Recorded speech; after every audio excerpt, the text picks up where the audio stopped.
Oi, pessoal, sejam todos muito bem-vindos ao De Frente com Outra Gabi, e eu sou a Gabi. Se você já escutou esse programa antes, você sabe que eu busco sempre trazer especialistas para conversar comigo e trazer conselhos práticos e coisas que eles estudam para tornar a nossa vida mais leve, melhor e mais fácil, diante de tantos pratinhos que a gente tem para empilhar. E sabe quem mais quer tornar a sua vida mais leve e mais fácil? O meu, o seu e o nosso patrocinador. Eu cheguei lá, nem acredito, patrocinador, obrigada, te amo. É a Dolce Home que está oferecendo esse episódio de hoje. E se você não conhece, a Dolce Home é um site que vende utilidades domésticas. Tem pratos, tem potes, tem garfos, tem vasos, enfim, tudo aquilo que a gente precisa para nossa casa, que você pode comprar do conforto do seu lar através do site, com precinho de atacado, mas com qualidade boa. E, como não podia deixar de ser, eles me deram um cupom. Então, assim que você terminar suas compras, você ainda pode colocar o Outra Gabi 10 off, que eu vou deixar escrito aqui, e é um cupom para você ter desconto adicional. Então, vai lá, corre no Dolce Home, que se escreve DOLCE, Home, HOME.com.br, faz as suas compras e mostra para o patrocinador que vale a pena continuar apostando no nosso programa. Beijo e obrigada!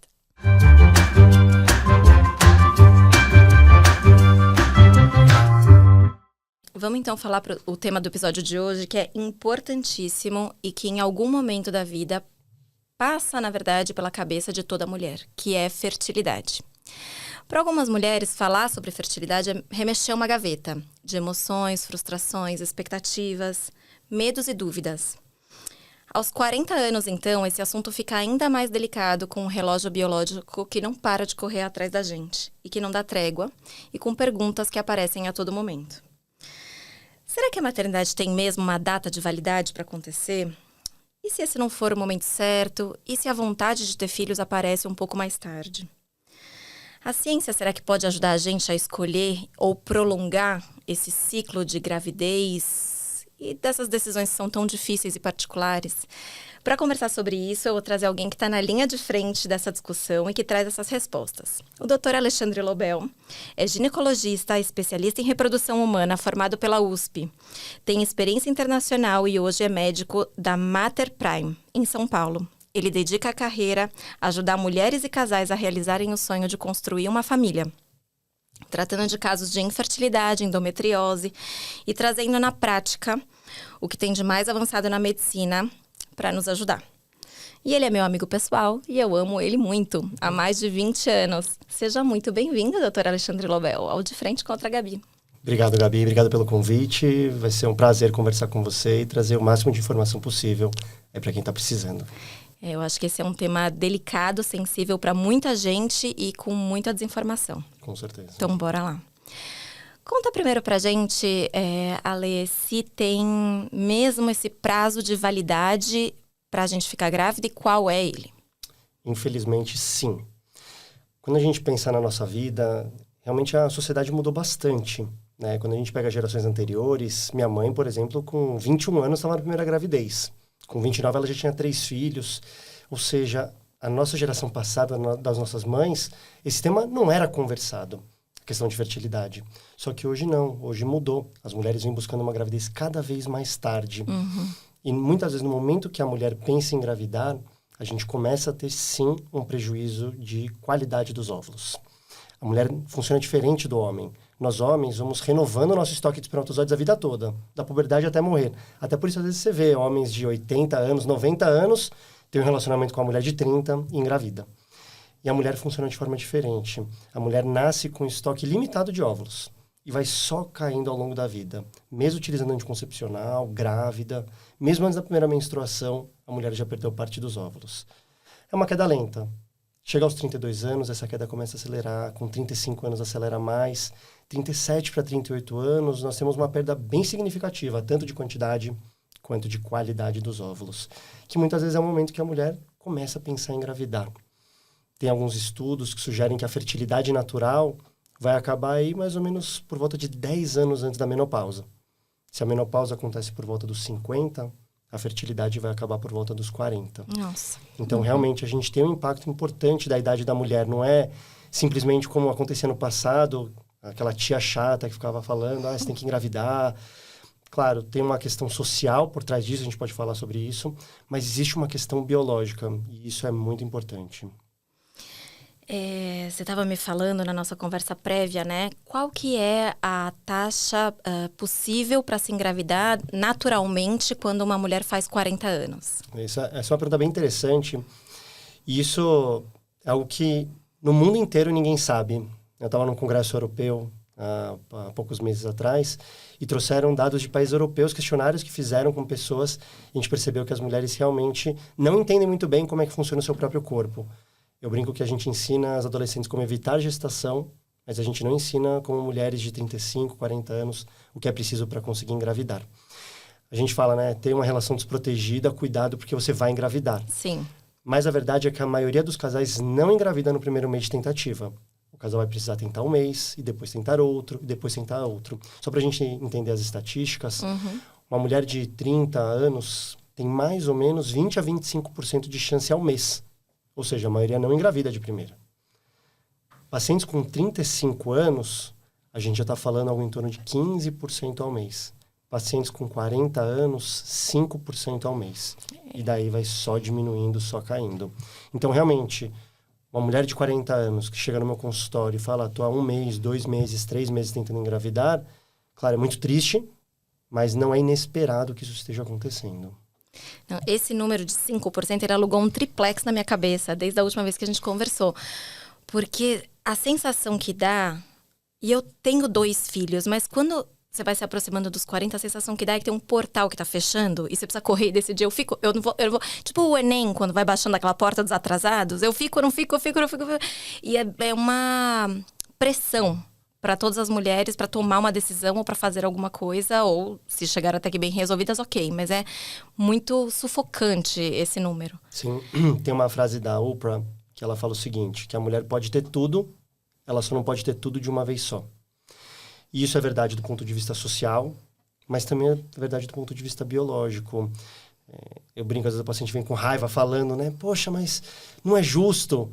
Porque o meu marido tem 45 anos, você não fala nada da idade dele, e eu tô com 39 e você fica batendo nessa tecla da minha idade.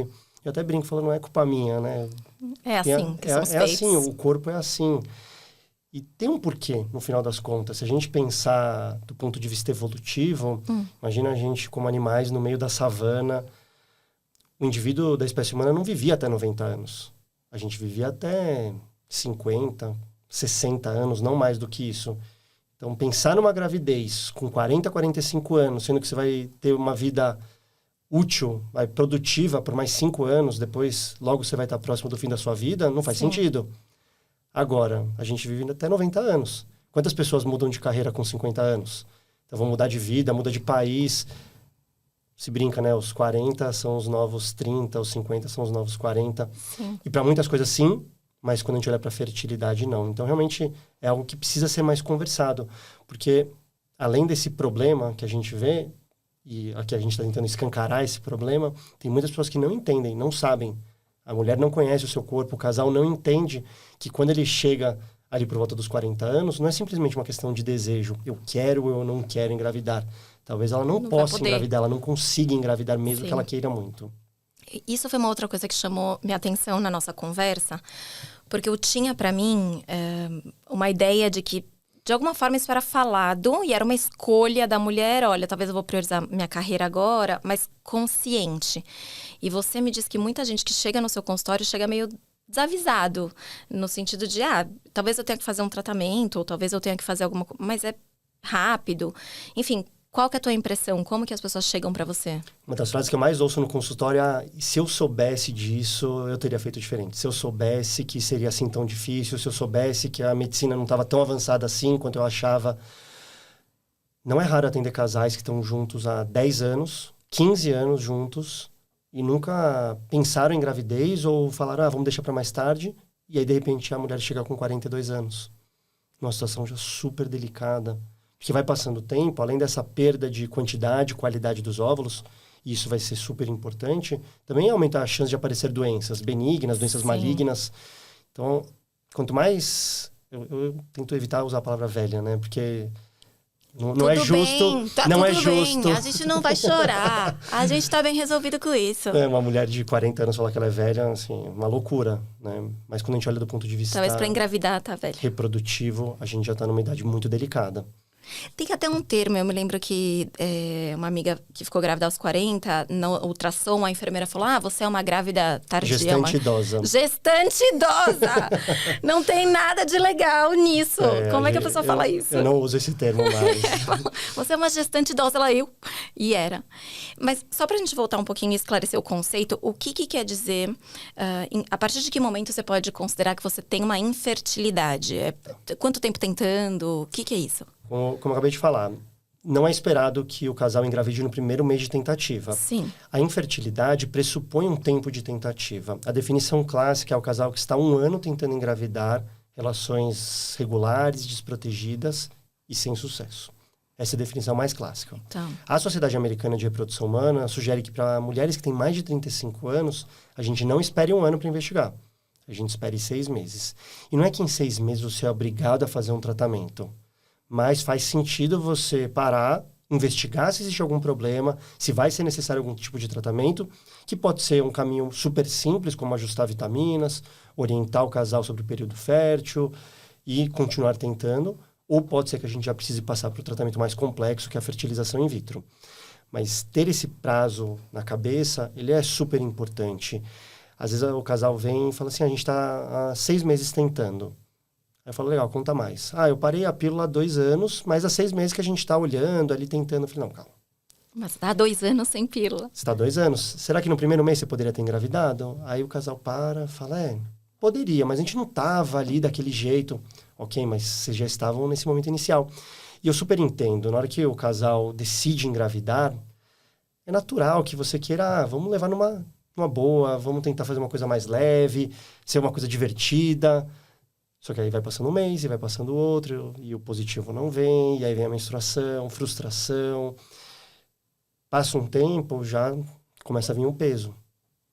Aí às vezes o casal fala, não, agora vamos, baixa o aplicativo, olha o período fértil, começa a namorar, de certa forma vira uma obrigação. Uhum. Aí eu tenho que namorar hoje, tô ovulando, tô muito próximo, mas hoje eu tô cansada, briguei no trabalho, ou até o casal... Tem um momento de discussão, brigou, só que hoje é o dia. Então vamos perder um mês ou não? Fica uma coisa pesada. Claro, não é para todos os casais isso. A maioria dos casais engravida depois de 6 meses de tentativa. A imensa maioria está engravidando. É que o público que eu atendo é esse público que não está conseguindo. Sim. Eu não faço obstetrícia, eu não faço ginecologia geral. Então essa história que eu estou contando, essa história triste que eu estou contando, é a história dos meus pacientes. Mas só para deixar bem claro que não é que vai acontecer isso com todo mundo. Sim. A maioria vai conseguir engravidar. Mas é importante que as pessoas tenham isso em mente. Olha, estou há 6 meses tentando, estou com 36, 39 anos. Estou há 6 meses tentando, a gestação não aconteceu. Vamos entender se tem algum problema? Uhum. E o que eu entendi você falar do início é que ao redor dos 30, 32, deveria haver alguma conversa com o seu médico, enfim. Mas deveria ter um consenso de que é uma idade para olhar para isso. Você pode estar anos-luz na sua cabeça de engravidar, mas você precisa começar a pensar, planejar o futuro. É isso que você gostaria que as suas pacientes fizessem ou tivessem feito? Esse é um conceito relativamente novo. Porque, de novo, os meus professores, eles não tiveram pacientes que chegavam com 38, 39, 40 anos para engravidar. Então, isso nem foi muito ensinado aos ginecologistas. Só que hoje, como a gente teve essa mudança de comportamento da mulher, a gente precisa entender que podem acontecer problemas. Uhum. E aí surge a necessidade dessa conversa. A gente usa o termo planejamento reprodutivo. Você planeja várias coisas da sua vida, viagens, coisas de trabalho, sua carreira. Só que tem um ponto muito importante, que é filhos, família, e que muitos casais simplesmente não estão pensando nisso. Ou simplesmente, deixa isso de lado, quero investir na minha carreira agora, depois eu vejo. Só que tem essa parte biológica toda que a gente está trazendo. E a ideia de fazer um planejamento reprodutivo vem nesse sentido. Como é que está meu estoque de óvulos hoje?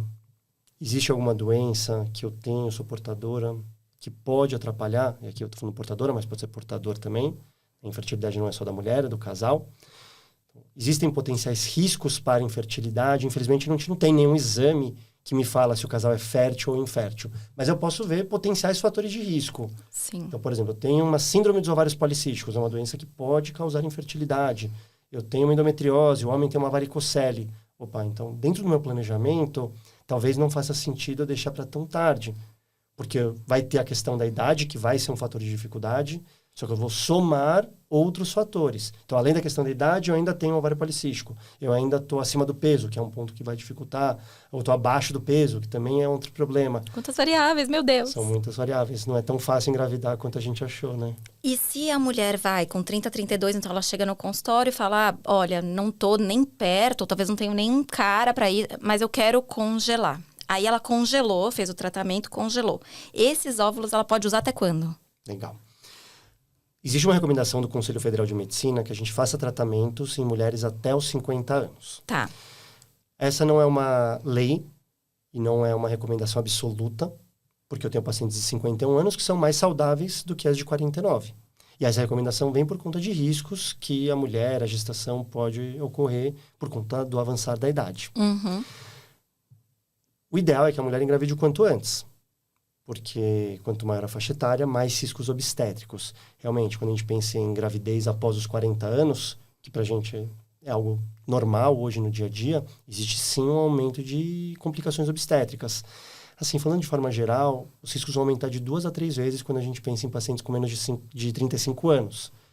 Então, por exemplo, uma pré-eclâmpsia, que seria a pressão alta na gravidez. Você vai para um risco de perto de 15%. Que, tudo bem, não é que vai acontecer. Não, mas são riscos. Mas é muito mais risco do que quando você tinha 30 anos, que era 5%. Quando você pega diabetes gestacional, prematuridade, são todos pontos que podem trazer complicação. Tá. Quando eu converso com as pacientes de congelamento de óvulo, eu acho que esse é um tema super legal para a gente falar. Existe sim um desejo de engravidar no futuro, ou existe uma ideia, deixar uma porta aberta. Nem sei se eu quero ser mãe hoje, mas no futuro talvez eu queira. Entendi que meu estoque de óvulos, minha reserva ovariana vai cair.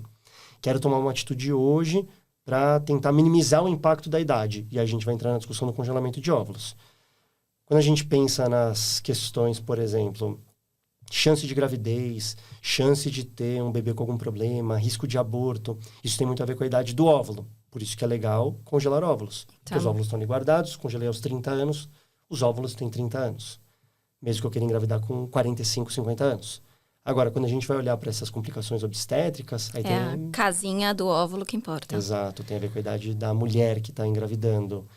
Importante a mulher estar saudável, estar com peso adequado, estar se cuidando, se tiver alguma doença crônica que esteja controlada, todos esses fatores, mas o relógio biológico não para. Por mais que a mulher esteja bem, a idade é muito importante.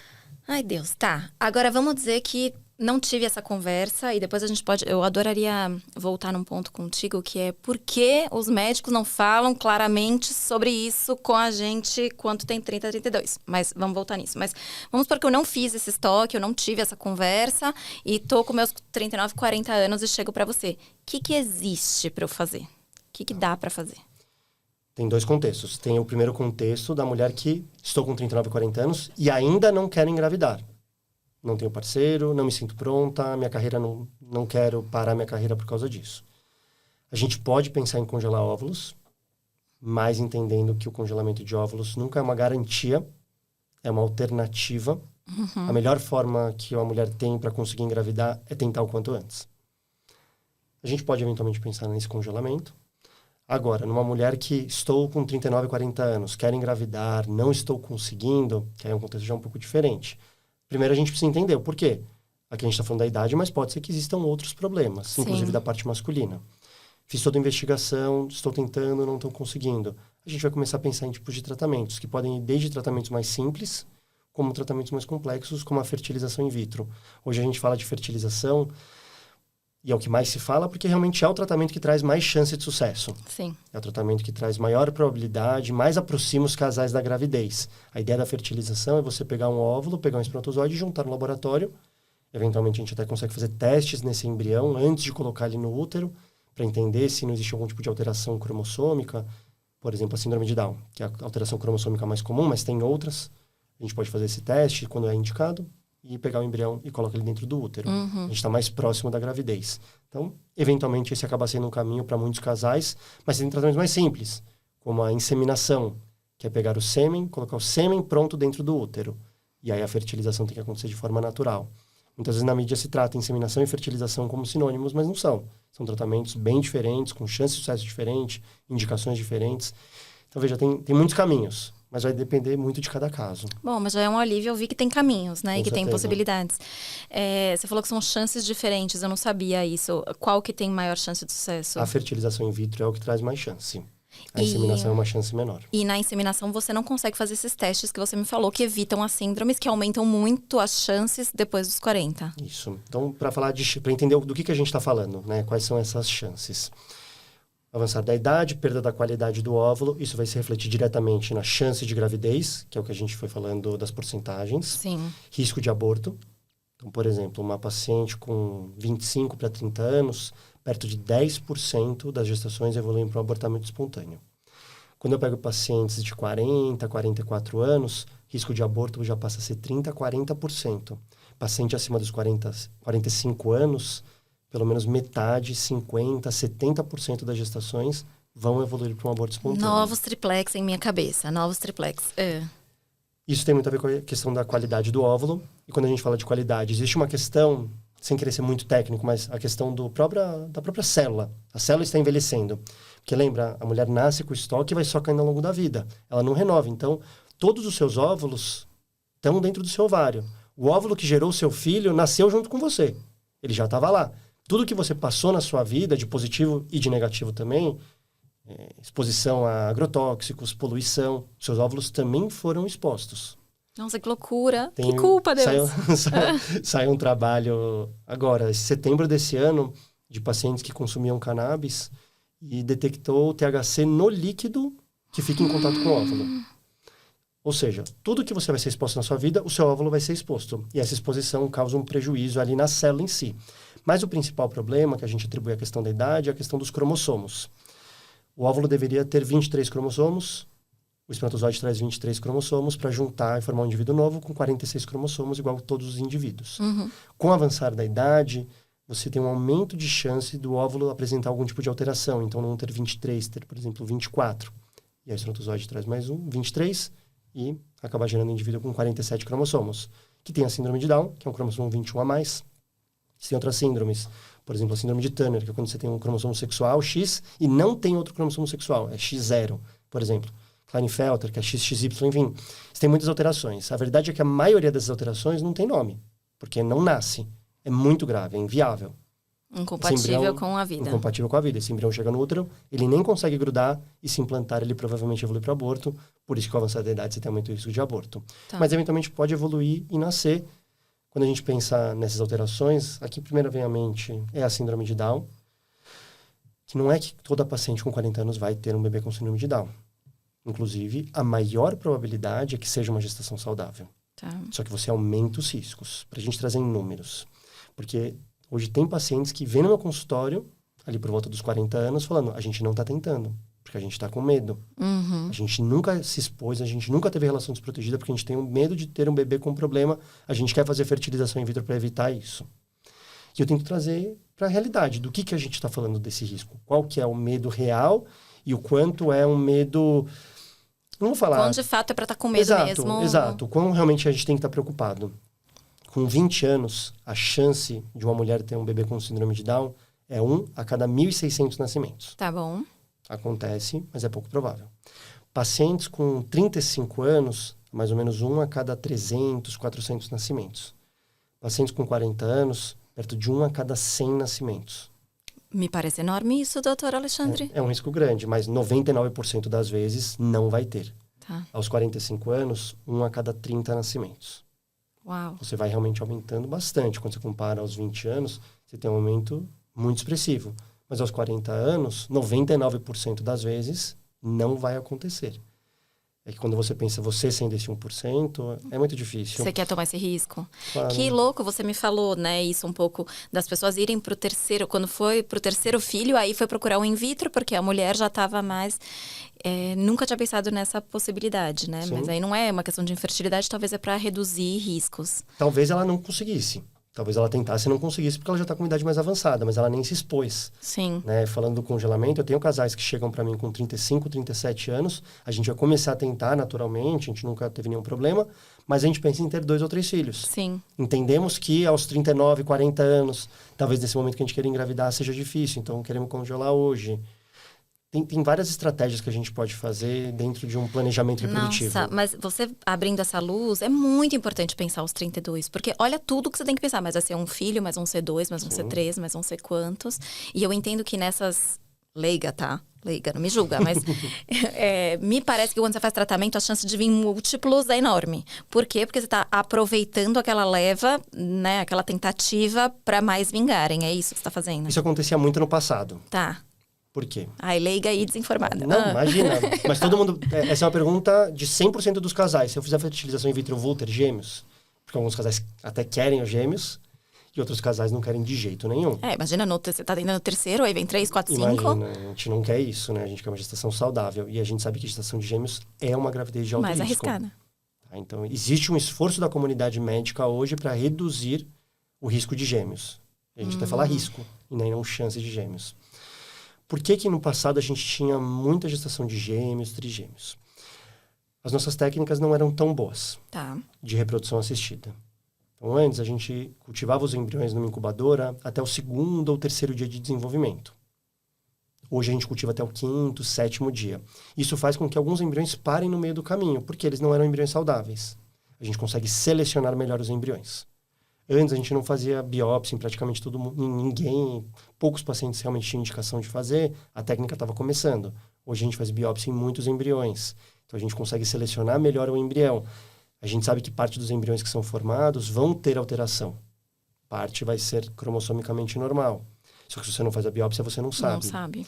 E por último, o congelamento de embrião era muito ruim. Se você congelasse embrião, era quase fadar esse embrião ao insucesso. Ou seja, você não selecionava bem os embriões e se você congelasse, você praticamente perdia o embrião. Então, vamos colocar os embriões dentro do útero, seja o que Deus quiser. Entendi. E às vezes a paciente tinha uma gestação única, só que muitas vezes também engravidava de gêmeos, trigêmeos. Já vi 4 acontecer. Não é que eu fico triste quando o paciente engravida de gêmeos, mas eu fico preocupado. Porque ainda mais se soma todos aqueles riscos que tem a ver com... Exato. Hoje, como a gente seleciona melhor o embrião, a gente cultiva melhor, a gente eventualmente faz a biópsia e a gente entende os riscos de uma gestação gemelar, a maioria das pacientes do meu consultório transferem um embrião. Entendi, por vez, e aí? Para você tentar ser assertivo, mas também trazer segurança para a paciente. Sim. É sempre uma discussão que a gente tem dentro do consultório. Quantos embriões transferir? Transfere 1, transfere 2. Pacientes acima dos 38 anos, embriões que não foram analisados, a gente até poderia transferir 3. Tá. Mas pensando aqui de cabeça, deve fazer uns 5 anos que eu transferi a última vez 3 embriões, que foi já uma exceção. Corajosíssima. Exato. E você faz um ranking, né? Assim, da saudabilidade desses embriões. Isso. E aí você põe o primeiro, se não deu certo, aí vai pro segundo, e aí vai até... Até ela engravidar. Até ela engravidar. E, Lobs, doutor Alexandre Lobel, é caro? Infelizmente, os tratamentos de reprodução assistida são tratamentos caros, né? Muita tecnologia que a gente utiliza, tem muitas coisas importadas que a gente não tem no Brasil, a gente precisa trazer o dólar, vamos falar como que tá. Então, infelizmente, são tratamentos muito caros, que não é uma parcela grande da população que tem acesso. Quando a gente olha Brasil versus outros países, o número de pessoas que estão fazendo tratamento por 1.000 habitantes, por exemplo, é muito menor do que a gente sabe que poderia, o potencial que tem de tratamentos a serem realizados. Tem poucas unidades no SUS que fazem esse tipo de tratamento, os convênios não dão cobertura, então é um tratamento que só praticamente particular e infelizmente é um tratamento caro. Claro que depende muito da clínica que você vai, da experiência do médico que você está buscando, da qualidade dos insumos que você vai utilizar. Isso, você tem clínicas de baixo custo, clínicas mais caras, mas um tratamento dificilmente de fertilização in vitro hoje no Brasil, o paciente gasta menos do que 15, 20 mil reais.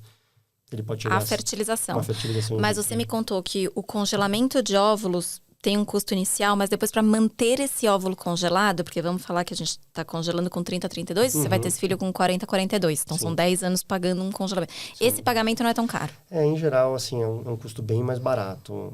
Um congelamento, a manutenção do congelamento, em geral, algo em torno de 100 a 150 reais por mês. Claro, é dinheiro. Sim, mas é incomparável com... É possível, né? Só para desmistificar um pouco a impressão de que esse congelamento seja muito caro. Sim. Ai, entendi. Eu vou voltar naquela pergunta que a gente fez no início, porque eu sei que você tem uma opinião boa para dividir com a gente. Porque raios, ninguém sentou com a gente com 30, 32 e o médico não falou, ó, é isso que tá acontecendo, você tem que tomar uma decisão agora. Sim. Por que acontece isso? Tem várias explicações que eu vejo. A primeira delas é que os próprios ginecologistas não foram formados para ter essas discussões. O exame do hormônio antimileriano, que é um exame que a gente usa para avaliar o estoque de óvulos das mulheres, é um exame novo. Quando eu era residente em ginecologia obstetrícia, eu praticamente não aprendi sobre esse exame. Quando solicitar, quando não solicitar. Nunca nem ouvi falar desse exame, por exemplo. É um exame que a gente usa para ver estoque de óvulos. Um exame de sangue simples, infelizmente quase nenhum convênio cobre, mas é um exame de sangue. É um exame de sangue, sim, teoricamente simples de ser feito. Sim. Então, os próprios ginecologistas não aprenderam a ter essas conversas. Tem uma segunda questão, que é o receio do ginecologista de trazer esse assunto para o paciente. Porque, assim, a gente sabe que é uma coisa que mexe com a mulher. De repente, eu estou com uma paciente solteira, ou uma paciente que acabou de sair de um relacionamento aos seus 32, 33 anos, super fragilizada, e o médico quer acolher a paciente, e de repente você vem com uma pergunta que traz... Um formulário. Um peso nas costas dela enorme. E filhos? Tá, você acabou de sair desse relacionamento, mas você não vai querer ser mãe? Tem essa questão social. A mulher se reposicionou na sociedade. A nossa geração olhou para a geração passada, acho que como toda a transição de gerações, olhando com um olhar muito crítico. Então, eu não quero ser essa mulher que fica em casa tendo filhos, abrir mão da minha carreira, dos meus sonhos. Eu quero ocupar outros lugares. Maravilhoso. Hoje, muitas mulheres são a principal provedora financeira da casa. Mulheres líderes de empresa, empreendedoras, muitas pacientes que eu atendo, médicas, advogadas. Mas empurra a decisão para frente. Exato. Você vai juntando esses fatores. Então, tem o estigma da discussão da infertilidade, dessa questão do planejamento reprodutivo, de quando ser mãe, por que não agora, ou você está solteira. Você junta... O médico tem medo de ofender e fala, vou mexer Exato. no empoderamento, nesse ninho de mafagafos e não vou nem oferecer. Tem esse receio dos próprios ginecologistas em discutir, tem a falta de treinamento deles e tem todas as questões de tabus da sociedade. Então você junta tudo isso e as mulheres no passado não foram, a nossa geração não foi orientada em relação a isso. Hoje eu percebo uma mudança de comportamento. Hoje eu percebo que as mulheres entendem mais sobre o seu próprio corpo, apesar de não ser um entendimento como a gente gostaria que fosse, mas já é muito melhor do que quando eu comecei a atuar, por exemplo, há 10, 12 anos atrás. Uhum. Quando você vai atender uma paciente para congelamento de óvulo, é difícil que nenhuma amiga dela tenha feito. Ou que ela nunca ouviu falar sobre esse assunto e vai ser uma novidade para ela. Nossa, que incrível, eu nunca ouvi falar sobre isso. Então, esse assunto vem sendo trazido para as mulheres cada vez mais. Graças a Deus. Ainda bem. Mas as de nossa geração aqui, dos 40 blá, tá sofrendo aquele... Pelo amor de Deus, não engravide na adolescência e depois abandonamos esse... Exato. É importantíssimo falar sobre isso. Acho que quem perde é a mulher, né? Com tantos receios e depois chega lá na frente a conta chegar. Porque se você tem certeza que a maternidade não é um caminho para você, tá ótimo. Você não vai precisar passar por isso. Mas você tem que considerar que você vai mudar, a sua cabeça vai mudar, você vai passar por fases... Igual trabalho, você vai querer, não vai querer, relacionamento vai querer, não vai querer, você tá sujeita a querer, né? Então vamos deixar essas portas o mais abertas possíveis. E mesmo essa certeza que não é, eu posso te contar dezenas de casos de certezas que viraram certezas. Uhum. E assim, eu sei que existe uma questão de posicionamento social em relação a isso. Eu entendo todos esses aspectos, só que o meu dia a dia do consultório são as mulheres que se arrependeram. Eu sei que tem muitas outras que não se arrependeram e estão super confortáveis com a sua própria decisão. Mas é uma questão de, se você arrepender no futuro, você vai ficar com muito poucos recursos. Sim. É possível fazer um tratamento de fertilização aos 42 anos? É possível, mas está cada vez mais difícil. Eu tenho paciente de 45 anos que conseguiu engravidar fazendo um tratamento de fertilização. Mas para essa que conseguiu, eu tenho outras dezenas que tentaram e que não conseguiram. É uma decisão que não volta atrás. Acho que esse é o entendimento. E a gente pode ou não optar por tomar alguma atitude hoje para que no futuro você deixe essa porta aberta. Tem uma paciente que ela falou uma frase que me marcou bastante. Ela falou assim, eu não sei se eu quero ser mãe, mas talvez no futuro eu quero. Então eu quero me deixar esse presente para o meu eu do futuro. Se ela quiser, ela vai olhar para trás e vai me agradecer pelo que eu fiz, que eu estou fazendo agora. Não é um processo super complexo, mas é um tratamento médico, não é um passeio no parque. Você tem uso de medicação, usa as injeções, usa os hormônios, tem um dia da coleta dos óvulos, que é um procedimento cirúrgico. É uma anestesia simples, mas é uma anestesia. Tem a questão financeira. Às vezes o paciente, faz sentido eu investir esse dinheiro aqui ou vale a pena... É uma decisão Exato. que você tem que tomar. Eu vou pegar esse gancho, mas é ótimo esse alerta que você deu. Congelar óvulos dá câncer? Toda vez que a gente usa hormônio, dá um medo. Né? Mas os estudos hoje não mostram essa associação entre o tratamento de congelamento ou de fertilização in vitro com aumento de risco de câncer, inclusive de câncer de mama, que é um dos tumores que a gente tem, que são mais responsivos a hormônios. Então, a resposta de bate-pronto é não, não dá câncer, entendendo que a fertilização in vitro é um tratamento que existe há menos de 50 anos.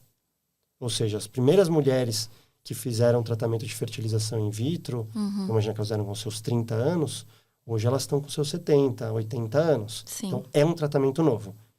Hoje a gente já tem mais de 13 milhões de bebês no mundo que nasceram de fertilização in vitro. Então, com certeza, a gente já tem mais de 40 milhões de tratamentos de fertilização no mundo todo. Uau! Mas é algo que ainda precisa ser bem explorado na literatura médica. Porque é uma bomba de hormônio, né? É muito hormônio que a gente usa, mas é muito rápido e cai muito rápido. Tá. Então, quando a gente usa... Assim, os níveis hormonais da mulher sobem muito, fica 10 vezes mais do que a mulher produz no seu dia a dia normal. Mas se a paciente passa no ginecologista um mês depois que fez o tratamento e faz exames de sangue, ele já não percebe que ela fez tratamento. E só para explicar para quem não está familiarizado, essa bomba de bomba, vou chamar assim, que não é um nome tão legal, talvez você tenha um nome mais bonito, mas esse excesso de hormônios que a gente coloca na pessoa é para que ela possa produzir mais óvulos do que ela produziria num ciclo normal, e aí a gente vai aproveitar isso para fazer uma coleta maior. Perfeito. Todo mês, a mulher libera um óvulo por vez. Por isso que a gente, da espécie humana, engravida de um filho por vez. Só que existe um grupo de óvulos que se apresenta para ovulação. A gente chama de folículos. O folículo é como se fosse a casa do óvulo. Dentro de cada folículo, a gente espera encontrar um óvulo. Todo mês, a mulher apresenta esse grupo de folículos. Um vai ser recrutado, vai ovular. Os outros, ela perde, eles morrem. No mês seguinte, surge um novo grupo, um ovula, os outros perdem, o tempo inteiro fica nisso. Quando eu faço uma fertilização in vitro, um congelamento de óvulos, eu estimulo o ovário para esses folículos que ela perderia, que a gente consiga recuperar e coletar. E até uma pergunta comum, eu fazer o congelamento, eu fazer a fertilização in vitro, vai antecipar minha menopausa, porque você está tirando muitos óvulos de uma vez só? Não, você já vai perder esses óvulos. Pensa, a mulher nasce com 1 a 2 milhões de óvulos na vida, né? Ela tem 1 a 2 milhões de óvulos. E pensando que você vai menstruar dos seus 10 aos 50 anos, 12 ovulações na vida, você vai ovular 600 óvulos. Só que você nasce com 1 a 2 milhões. A maioria dos óvulos você não perde na ovulação. Então, sempre falo para você, fica bem tranquila em relação a isso. Você não vai causar nenhum prejuízo para você. Pensando médio ou longo prazo, não tem nenhum impacto. Ô, Lobs, a gente nem falou sobre isso, mas eu tô vendo você falar, e você fala com um brilho no olhar desse assunto. Tipo, parece alguém que tá desembalando o presente de Natal, assim, sabe? Você tá... Dá pra ver uma paixão, e eu tô vendo você, um amigo meu, homem, explicando pra mim que sou mulher, um monte de coisa que eu não sei sobre o meu corpo. Por que você decidiu fazer isso da vida? Várias vezes já me perguntei, né, por que ir para a área da ginecologia obstetrícia, que hoje é uma área dominada pelas mulheres. Mudou, antes era só homens ginecologistas e hoje é praticamente só mulheres. Minha turma de residência, praticamente só mulher e cada vez mais. Assim, eu decidi para a ginecologia obstetrícia porque foi o estágio que eu mais gostei. Quando a gente está na faculdade de medicina, a gente, a partir do 5º ano, você vai rodando um mês em cada área. Um mês na pediatria, um mês na cirurgia, um mês na clínica, um mês na cardio. Você vai rodando nesses estágios. E o primeiro estágio que eu passei foi obstetrícia. Ginecologia e depois obstetrícia. E foi passando o tempo, e nenhum estágio eu me vi tão feliz, gostando tanto disso. A parte do parto é incrível. Hoje eu não faço mais pré-natal, mas é incrível esse acompanhamento. Já tive a oportunidade, o prazer de fazer parte até de amigos. Então, assim, realmente é sensacional você trazer uma vida ao mundo. Mas eu percebo que eu fui muito movido a desafios na minha vida. E a obstetrícia, na maioria das vezes, se você não colocar a mão, dá tudo certo. A natureza toma o seu caminho e a maioria das vezes, claro, tem casos super complexos e que você precisa atuar, mas na maioria das vezes dá tudo certo. Sim. E quando eu passei dentro da ginecologia, no estágio da reprodução humana, foi que eu vi esses casais super fragilizados, situações super difíceis. E família, para mim, foi um valor muito importante desde sempre. Eu sempre tive isso de família, de amigos. E eu vendo esses casais numa situação que talvez eles não conseguiriam alcançar isso, não conseguiram ter isso, foi algo que me marcou muito. E eu percebi que eu poderia ajudar, que se fala muito de propósito, né? Só que na minha profissão, na minha área que eu escolhi, eu não preciso ficar pensando qual que é o meu propósito. Meu propósito grita na minha cara todos os dias. Sim. Então, acho que juntou tudo isso, a questão de ajudar na construção de família, de fazer algo difícil, desafiador. E essa sensação de ter o propósito claro foi algo que sempre me moveu bastante. É então... muito lindo, cara, é muito lindo ver você falando com tanta paixão e não posso imaginar as coisas que você já viveu, assim, na carreira, de ver as pessoas chegando lá ou com tanta culpa. E eu queria fechar com esse tema mesmo. Tem um estigma, mais um pra conta, já não bastasse tudo isso que a gente falou da mulher e que do homem vai renovando e nós não renova nada, que a culpa é da mulher. Então, ela já chega lá com a culpa de que ela que não consegue engravidar e por causa disso que a família não vai ser uma família. E os hormônios dos tratamentos e como isso deixa o casal mais fragilizado. Eu queria que você trouxesse esse alívio. A culpa é da mulher? O que está acontecendo? Como que a gente acalma um pouco o coração dessas pessoas? Sim, essa história da culpa da mulher não vem de hoje. Poderia fazer uma regressão histórica desde sempre que foi colocado esse peso na mulher. Você tinha o rei que não conseguia a mulher engravidar, então troca a mulher, traz outra mulher até que ele consiga. E às vezes era uma questão masculina e por isso que ele não conseguia. Hoje ainda tem muito dessa questão da mulher, a sensação que muitas pacientes chegam de fragilidade, de incompetência mesmo. Eu não sou uma mulher plena porque eu não consigo ter filhos, eu não consigo fazer o que todas as mulheres conseguem. São sentimentos que a gente lida todos os dias. Uhum. O que eu tento desmistificar, então, primeiro, quando eu faço uma investigação, a gente tem causas femininas de infertilidade, a gente tem causas masculinas, e é quase metade. Aí, ó, metade. E eu diria uns 30% a 40% dos casais eu tenho uma associação de fator masculino com fator feminino. Quando a gente pensa na infertilidade, você vem logo em mente um impedimento absoluto. Olha, exatamente por causa disso que esse casal não está engravidando. Mas muitas vezes são fatores juntos. Então você tem uma endometriose, por exemplo, que é uma doença que causa infertilidade, mas não tão grave. Um espermograma, que é a avaliação do sêmen, que também não está totalmente alterado, mas não está tão legal. Aí a questão da idade, é um casal que já não tem uma frequência de relação tão boa. Você vai juntando esses fatores que trazem infertilidade. Até por isso, às vezes, casais que já fizeram a fertilização in vitro, vai passando o tempo e, de repente, eles engravidam depois. Uhum. Não é que a fertilização in vitro abriu as portas para a gravidez.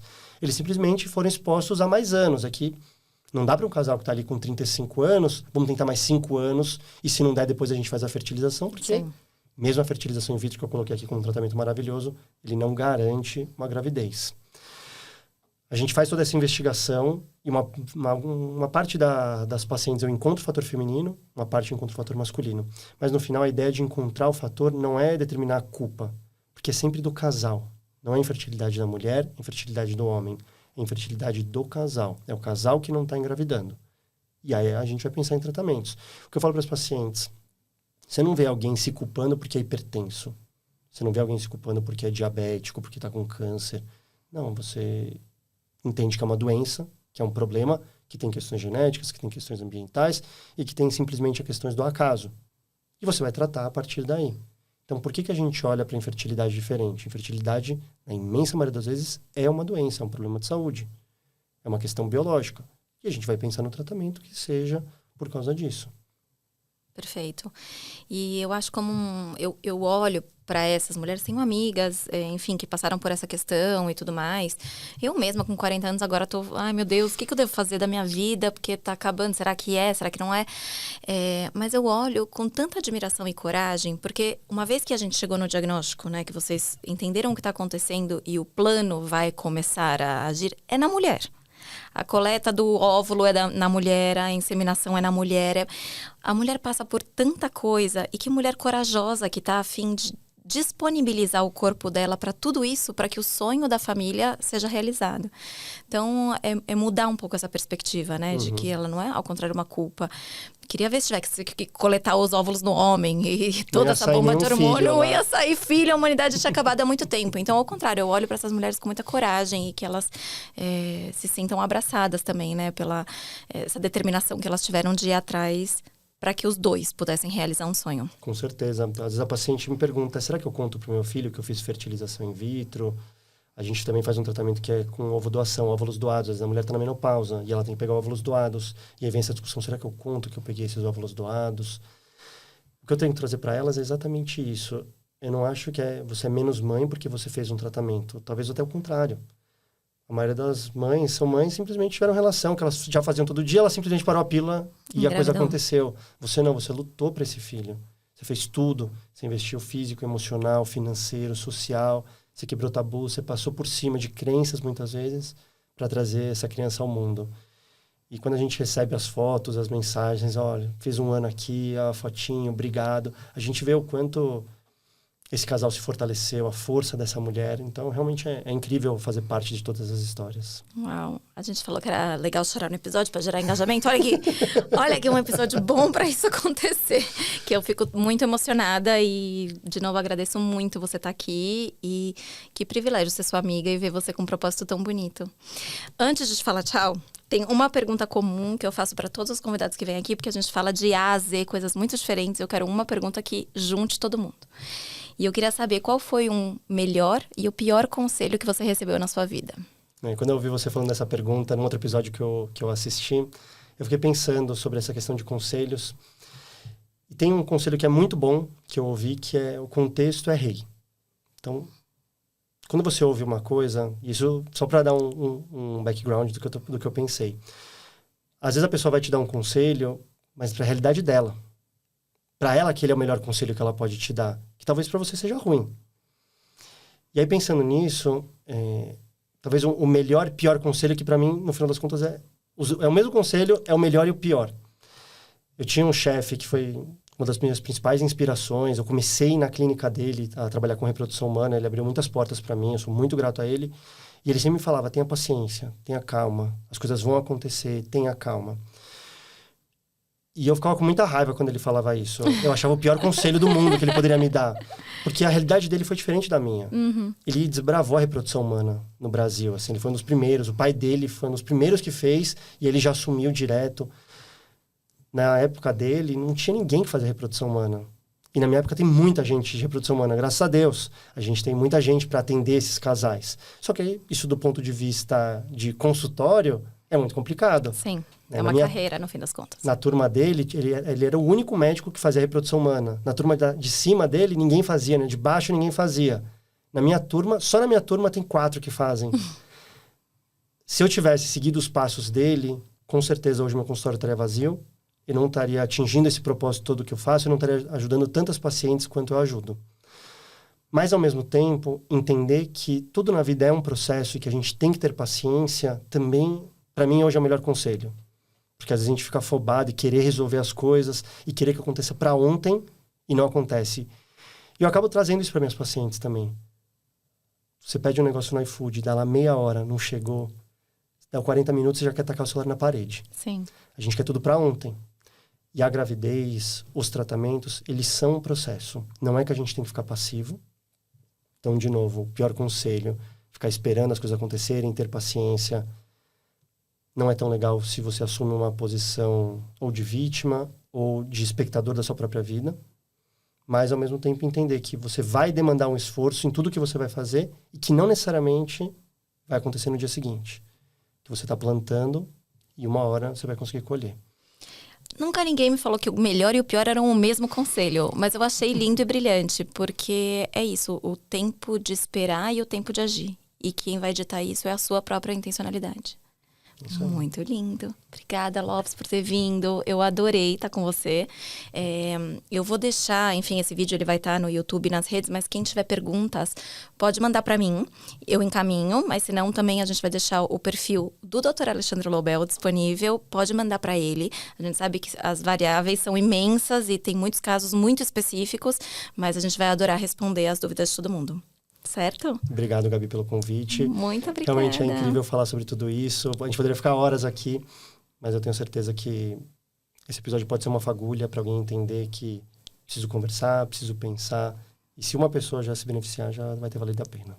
Ótimo, ótimo. Adorei ter você. Primeiro de muitos. É isso aí. Beijo, até o próximo.